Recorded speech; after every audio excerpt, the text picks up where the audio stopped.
Hello everyone. Now in this video we will discuss the second question based on the overloading approach. So the question is here, please try to understand again. In this program we are using three functions having name frequency. Now design a class to overload a function frequency as follows. In the first part we are receiving one parameter of integer type in which we are supposed to print frequency of each digit in ascending order, right? Means suppose there is the number 527, so here we are supposed to print all the digits in increasing order, means 2, 5 and 7 on separate line or same line, it doesn't matter, but here we are printing on the separate line. Now in the second part we are receiving one parameter of string type in which we are printing the display the frequency of each alphabet present in a string in ascending order, means we are printing the alphabets in increasing order, that is starting from A to Z, and we are assuming here at the time of input user is inputting all the whole string in the capital letters, right? So there is no need to use the two lowercase and the two uppercase because it's already mentioned in the question user is inputting string in the capital letters, so we'll have to assume here because it's given in the question. Now in the third part, in the third function void frequency, we are receiving two parameters. One is of both are integer type, one is the num and one is the digit, and what we are supposed to do, please try to understand here, to display the frequency of search digit. So digit is your second parameter, so this digit we are supposed to search in num, and if it is present, if the search digit is present, then we'll have to print its frequency, otherwise we have to print the digit not present. So now the same program we will discuss in TextPad. So now just move to the TextPad. Now so see the first function. In this we are receiving one parameter, right? One parameter, and we are supposed to print all the digits in ascending order.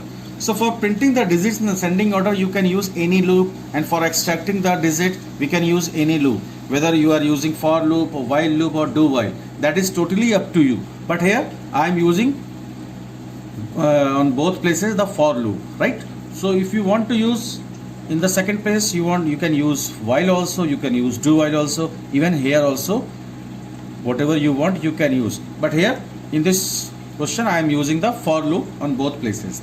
So as you know there are only 10 digits and we are supposed to print them in the ascending order. So simple loop we are starting from 0 to 9. So the approach, what would be the approach here? Every time we will check whether this 0 is present in a number. So in the inner loop every time we will extract each digit from the right side and each digit we will compare with I. So for that we are simply taking a loop, and now the num, the actual number we are storing in n. So in this inner loop we are working on n only, and now the condition would be here n is not equals 0, n equals to n upon 10, and every time we are searching 0 equals to the digit. If the condition is true then it will execute, it will increase by 1, otherwise it won't execute. Next time again the second digit we will get, then third digit, and every time we are searching on the same digit.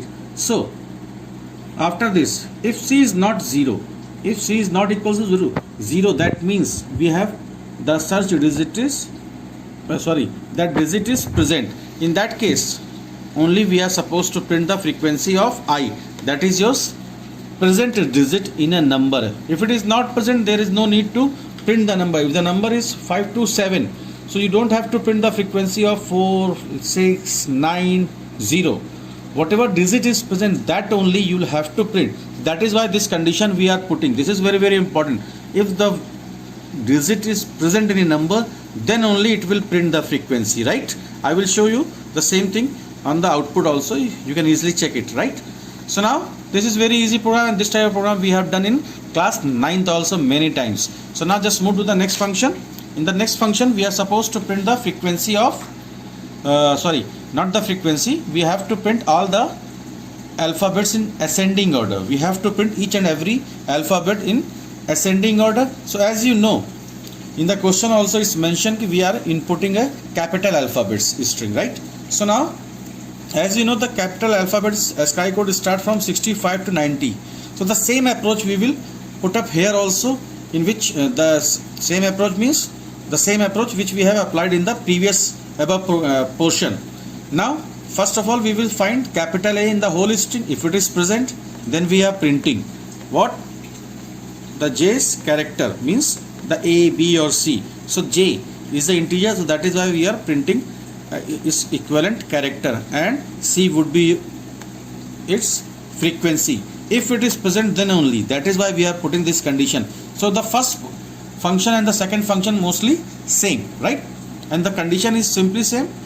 We are starting from the 0th index number till less than length, and if we are comparing every character from the ASCII code, that is J, so it will automatically check its ASCII code, and if it is found, it will increase one by one, right? So in the second part, I hope the second part is also clear for everybody, right? So now let's move to the third part. In this third part, what we are doing, we are looking the digit in this number. So for that, simple one loop is required. That is here again I am using the for loop. Whatever you want you can use. There are so many ways to extract the digit, right? So don't think sir has used for, so we are supposed to use for. In which you are comfortable, the same logic you can apply, but that logic must be correct. See students, whenever you are trying any program, so that it's not necessary to copy the same logic, but ultimately the thing is the output must be correct. The output must be correct in any way, and the approach must be correct. Okay, so now again we are looking for digit. So digit equals to n mod 10. From n mod 10 we are getting every digit from the right side, and if the digit is present, then we are printing, right? So now if C is not equal 0, then the digit is present. That means the search digit is found. But maybe the C is not changing, means if the initial value of C won't change, that means the else part will execute. In that case, we are simply printing digit is not present. And now, as usual, in the main body, again I am working on the constant values, in which we are passing only the constant value, right? So is here we can use whatever you want. So here you can pass single parameter of string type. Here you can pass one parameter of integer type, in which we are passing any number. And in the third one, the first one is your number and the second is your search digit. So now let me show you the output. Please pay attention in the output. Now in the first one, see, the first time I have passed this number 520654, so that all the digits you are getting in the ascending order, starting from 0, 2, 4, 5, 6. So 0 is present one time, 2 is present one time, 4 is one time, 5 is present two times, and 6 is present one time, right?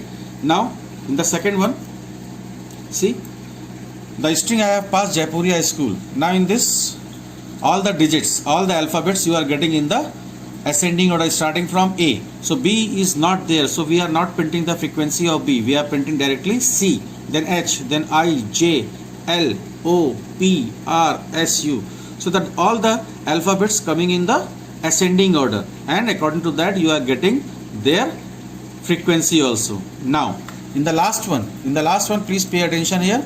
This is a simple number, and this is a search digit, right? So for that, frequency of search digit, that is 2, is 3. So this is a simple program in which we have used the concept of overloading. With this, we are ending the concept overloading, and now onwards, after this program onwards, we are going to revise all the functions programs, right? I hope everybody has understood this problem and the concept also. In the next program, in the next video onwards, we will start the revision of the chapter functions, right? Thank you everyone.